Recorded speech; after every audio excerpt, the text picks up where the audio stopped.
дирӯз дар шаҳри Кӯлоб як саг якбора 16 сокинро газидааст. Феълан 14 нафари онҳо дар беморхонаи истироҳатии шаҳри Кӯлоб ва боқимонда дар беморхонаи бисёрсоҳаваи вилоятии шаҳри Кӯлоб ба номи Абдулмаҷид Ҳақназаров бистарӣ мебошанд. Як манбаъ аз Маркази давлатии назорати санитариву эпидемиологии шаҳри Кӯлоб ба пресс-тиҷӣ гуфт: ҳоло маълум нест ки саг соҳиб дорад ё не. Девона будани саг ҳам ҳанӯз номаълум аст. Саг нест шудааст, вале сари саг ба Маркази таъиноти бехатарии озуқаворӣ супорида шудааст то маълум кунанд ки девона аст ё не.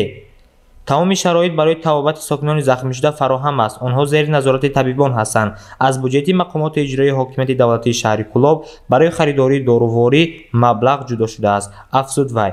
манбаъ мегӯяд ки мутаассифона дар миёни сокинони зарардида аз саг кӯдакон ҳам ҳастанд. ҳоло сиҳати онҳо зери назорати табибон аст.